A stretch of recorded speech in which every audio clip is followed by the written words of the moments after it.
Assalamualaikum, salam sejahtera penonton Bina Upaya Guru di Didik TV KPM bersama saya Nisa K untuk episod kali ini di mana kita akan membincangkan tentang topik memperkasakan kepimpinan instruksional. Di program ini kita akan melihat kepada hala tuju guru-guru, kemenjadian guru-guru sama ada ingin menjadi guru-guru biasa ataupun pensyarah ataupun mereka yang melibatkan diri di bahagian pentadbiran. Baiklah, menyebut kepada topik kita pada hari ini, saya pasti mereka yang menonton episod Bina Upaya Guru sudah semakin orang kata apa mengenali terma-terma yang kita gunakan saban hari, tetapi mungkin ramai lagi yang tidak mengetahui tentang apa itu kepimpinan instruksional. Bersama-sama dengan kita hari ini ialah Cikgu Syahrir bin Osman yang merupakan guru besar dari Sekolah Kebangsaan Seri Samudra di Perak, ya Cikgu. Ya. Baiklah, selamat datang saya ucapkan. Terima kasih, Nisa. Terima kasih sudi bersama-sama dengan kami. Jadi hari ini kita nak membincangkan tentang kepimpinan instruksional. Belum apa-apa Cikgu, saya mesti nak tanya Cikgu, apa sebenarnya yang kita maksudkan dengan kepimpinan instruksional itu sendiri? Silakan Cikgu. Okey, terima kasih Nisa. Sama-sama. Pertama sekali saya Syahrir bin Osman daripada SK Seri Samudra dan merupakan seorang guru besar di SK Seri Samudra bermula pada 2015. Baik. Dan dah 7 tahun lah. Dan hari ini kita akan bincangkan tentang kepimpinan instruksional. Kepimpinan instruksional. Instruksional lebih kepada pengajaran. Okey. Jadi apa yang saya nak jelaskan tentang kepimpinan instruksional ini ialah berdasarkan buku Standard Kualiti Pendidikan Malaysia SKPM oleh Jemaah Nazir dan Jaminan Kualiti 2010 telah digariskan bahawa PGB iaitu Pengetua Guru Besar berperanan sebagai pemimpin instruksional, di mana mereka menerajui pelaksanaan kurikulum dan mewujudkan persekitaran pembelajaran yang menggalakkan dari segi pemupukan budaya belajar dalam kalangan murid. Okay.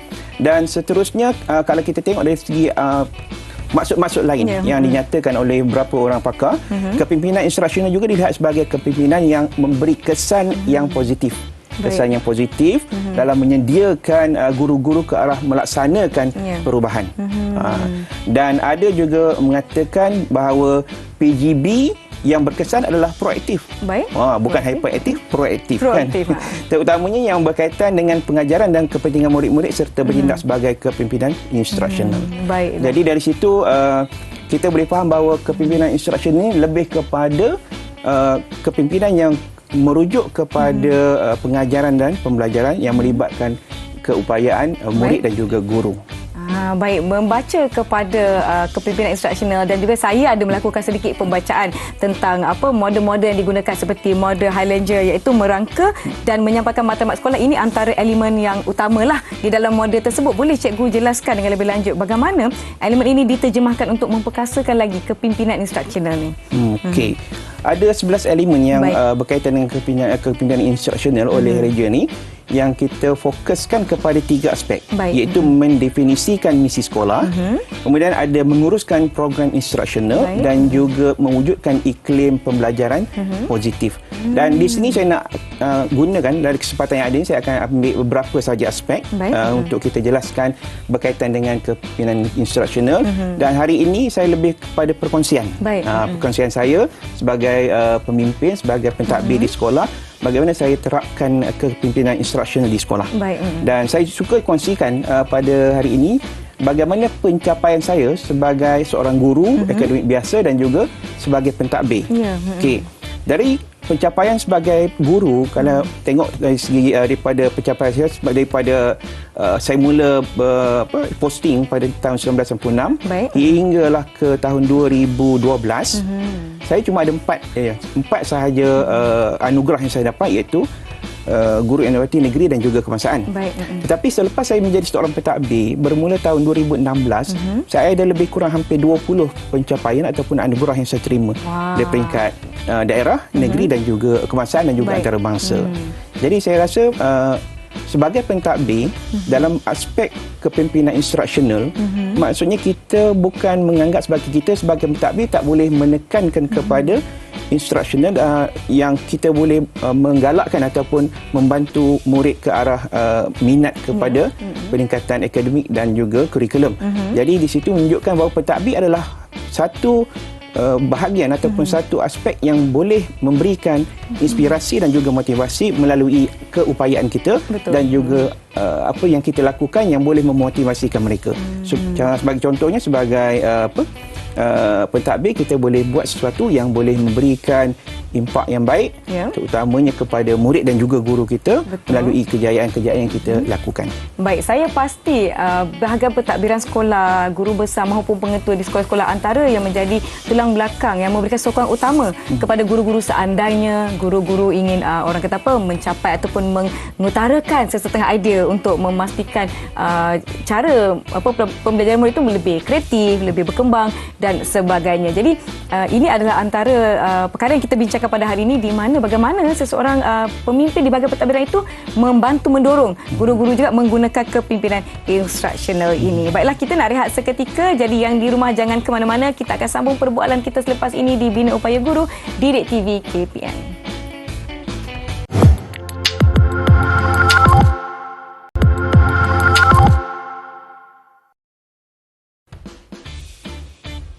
Masih bersama kami di Bina Upaya Guru Didik TV KPM membincangkan tajuk memperkasakan kepimpinan instruksional bersama-sama dengan Cikgu Syaribi Osman dari SK Seri Samudera. Baiklah, hari ini kita nak menyambung. Kali ini kita menyambung perbualan kita kepada kita tahu kepimpinan instruksional ini mampu memberikan orang kata apa bimbingan yang baik kepada guru-guru, kepada warga sekolah tu, pentadbiran di sekolah. Jadi bagaimana cikgu sendiri menjadikan kepentingan aspek kepimpinan instruksional ini untuk mencapai matlamat di sekolah cikgu sendiri. Okey, Yang Saf. Dalam aspek yang ditekankan dan elemen-elemen tadi, aspek utamanya adalah merangka dan menyampaikan matlamat sekolah. Baik. Merangka dan menyampaikan matlamat sekolah adalah aspek utama. Di mana kalau kita dah merangka dan menyampaikan matlamat apa yang kita inginkan kepada guru-guru kita ataupun kepada komuniti dan juga murid, apa yang kita nak, maksudnya kita akan bergerak dengan sahala tuju yang sama. Bukan kita saja yang menggerakkan, tetapi dibantu oleh guru-guru dan juga komuniti ataupun ibu bapa serta murid-murid. Jadi di situ maksudnya bagi saya pula untuk perkongsian, saya meletakkan kepimpinan ataupun saya meletakkan matlamat sekolah saya bagi tahun ini adalah peningkatan jumlah pelibatan guru dan murid dalam inovasi. Itu yang pertama. Dan apabila saya meletakkan matlamat itu pada tahun ini, dan 3 bulan, saya sebenarnya bulan 12 yang lepas saya ditukarkan sekolah yang ni baru ni, maksudnya baru lagi. Dan dalam tempoh 3 bulan saya dah letakkan matlamat awal, iaitu meningkatkan jumlah pelibatan guru dan murid dalam inovasi. Dan dalam tempoh 3 bulan saya telah mengumpul sebanyak 21 orang guru dan lebih daripada 10 orang murid yang terlibat dengan inovasi. Jadi di situ beberapa kejayaan di peringkat kebangsaan dan antarabangsa telah dicapai. Maksudnya saya letakkan matlamat dan pergerakan saya bersama guru-guru adalah hala tuju yang sama. Baik. Yang keduanya, bagi tahun ini juga saya meletakkan matlamat iaitu mengupayakan pengajaran dan pembelajaran secara digital. Dan jadi saya perlu ada ilmu berkaitan dengan digital, macam mana untuk mengajar ataupun macam mana untuk menyampaikan pengajaran dan pembelajaran dalam kelas menggunakan digital, digital classroom, dan itu perlu saya terjemahkan dan digunakan juga oleh guru-guru dalam PDPC mereka. Jadi ini yang saya letakkan matlamat kepada sekolah dan ini perlu diketahui oleh semua melalui penyampaian kita kepada guru, kepada murid dan juga kepada ibu bapa. Jadi hala tuju saya diketahui oleh semua. Baik, yang keduanya, PGB sebagai pembimbing dan pendorong.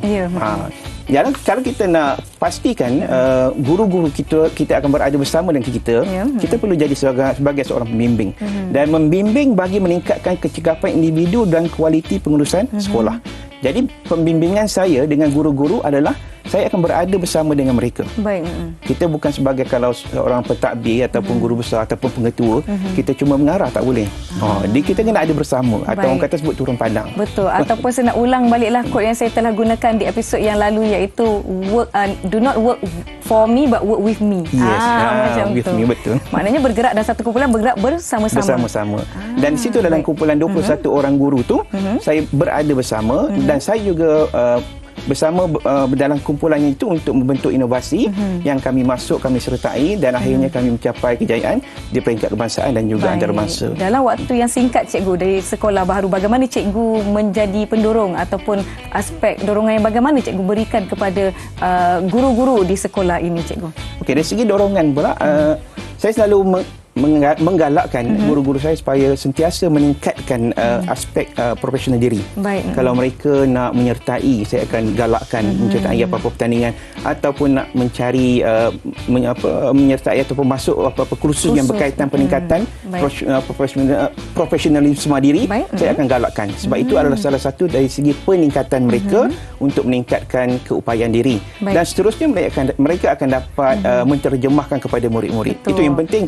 Guru menjadi ataupun kemenjadian guru adalah berdasarkan saya ubah balik kemenjadian murid adalah daripada kemenjadian guru. Maksudnya guru kena menjadi dulu, barulah murid boleh menjadi. Betul. Kan? Saya sangat-sangat sokong dan saya suka apabila sebuah sekolah itu daripada pentadbiran di bahagian atas hingga ke guru hingga ke murid itu bekerjasama bersama-sama, bukanlah satu pihak sahaja.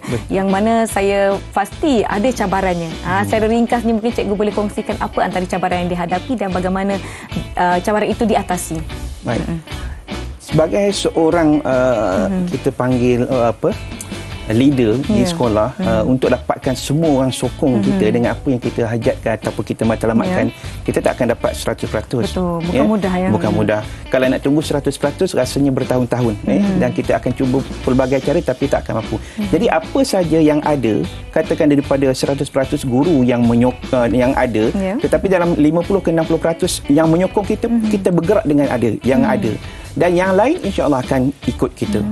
Sebab kita tak perlu tunggu untuk dapatkan sokongan keseluruhan. Betul. Kita kena mulakan dulu, kita gerakkan dulu supaya yang lain akan ikut. Betul. Apabila kita bergerak dahulu akan ada yang melihat pada usaha kita, pada apa yang kita nak capaikan dan mereka mungkin akan fikir, sebenarnya ini adalah satu gerakan ataupun idea sangat-sangat bagus.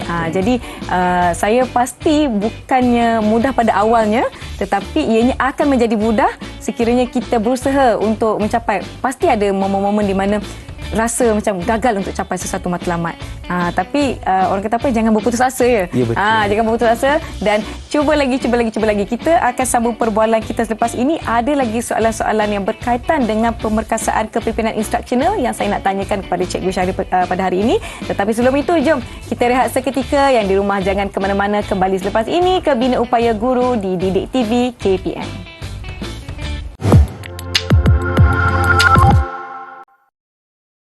Kembali bersama kami di Bina Upaya Guru Didik TV KPM bagi topik kita memperkasakan kepimpinan instruksional bersama-sama Cikgu Syahri bin Osman dari Sekolah Kebangsaan Seri Samudra. Hari ini telah banyak kita bincangkan tentang apa antara cabaran, mungkin pengalaman daripada Cikgu Syahri sendiri berkenaan dengan kepimpinan instruksional dan saya ada sebutkan tentang model Highlander di awal tadi di mana antara yang ditekankan di dalam model ini adalah untuk kita wujudkan iklim pembelajaran yang positif. Jadi apa aspek-aspek yang cikgu sendiri tekankan di kawasan sekolah cikgu di dalam kalangan guru-guru cikgu untuk memastikan situasi ataupun situasi yang positif ini dapat dicapai di sekolah.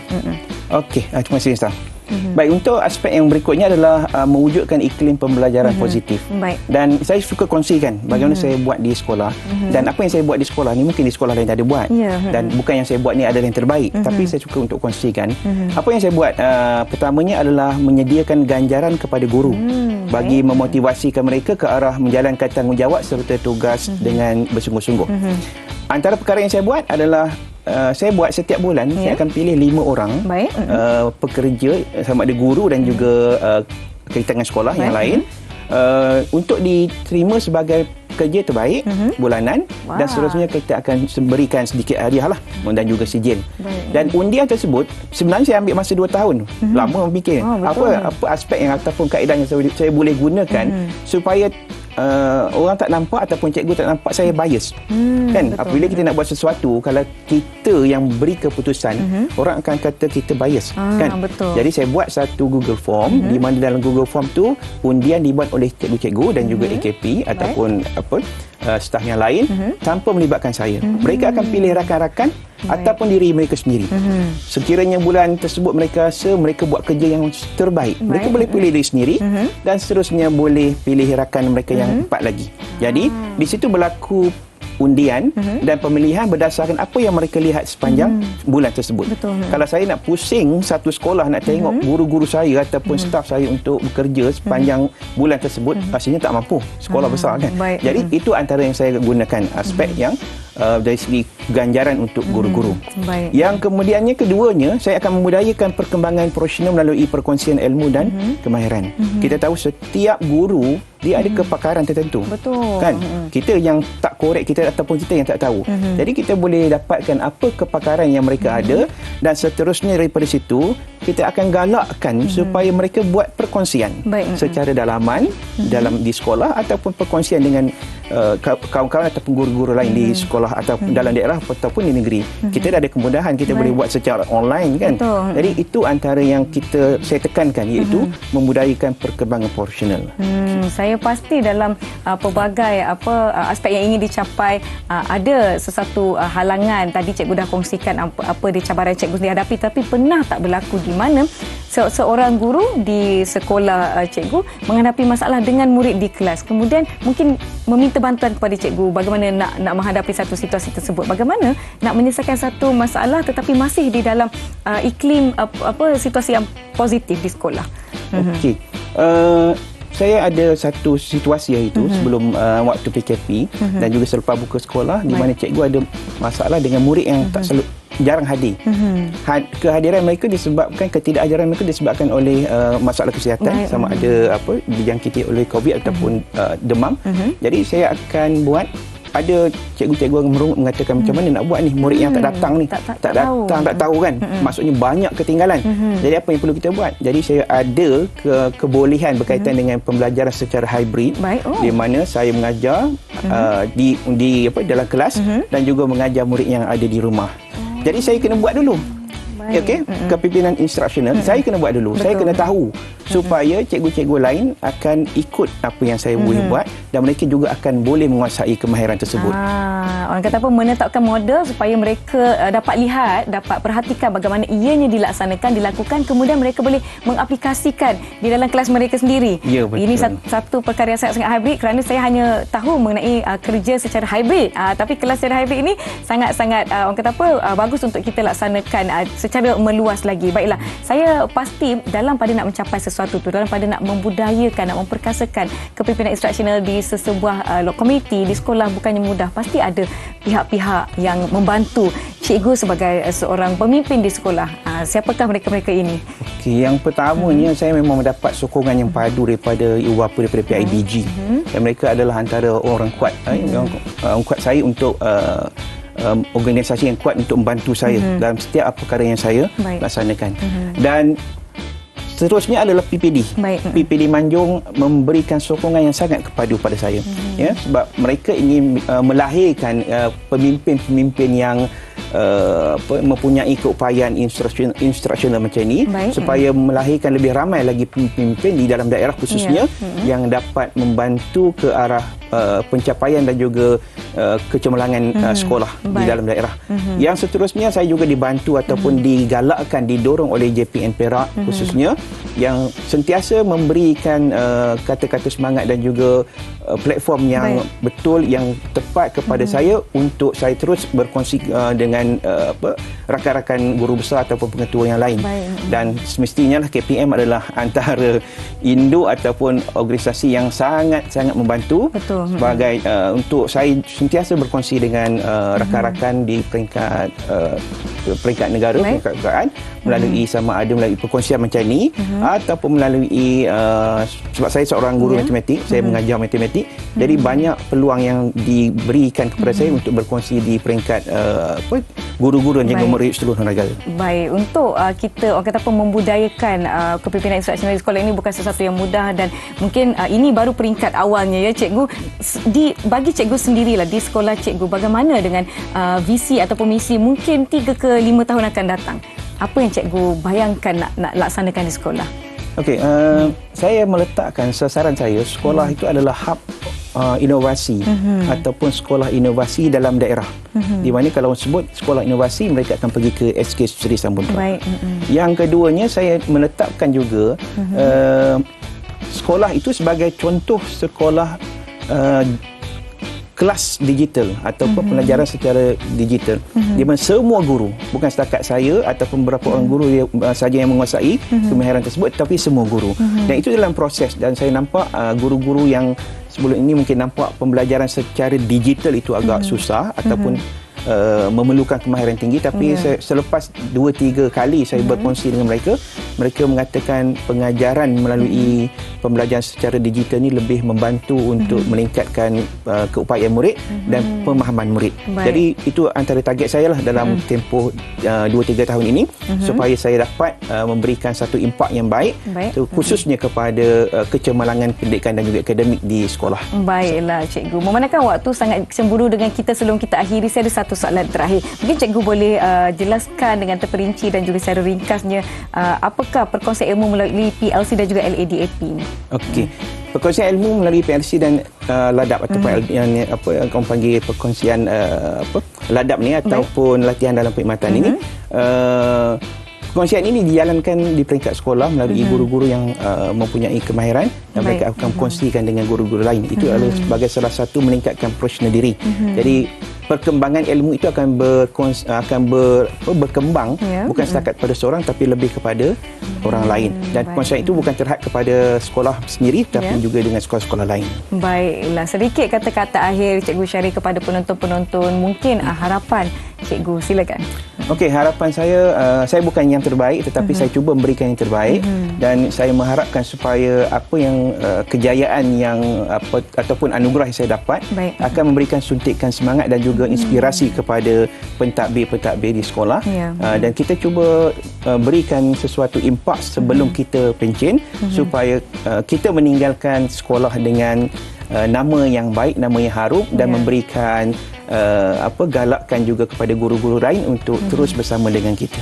Betul tu, saya setuju. Seseorang guru yang memberi impak kepada murid, selamanya murid itu akan ingat. Percayalah. Baiklah, pada guru-guru di luar sana, semoga episod kita pada hari ini dapat memberikan input dan juga inspirasi kepada anda untuk menjadi pendidik, warga pendidik yang lebih kompeten dan juga berkualiti buat generasi akan datang. Terima kasih saya ucapkan kepada Cikgu Syari bin Osman yang merupakan guru besar di Sekolah Kebangsaan Seri Samudra, Manjung, Perak, bersama-sama dengan kami pada hari ini. Semoga kita bertemu lagi. Saya Nisa K. Terima kasih. Bye.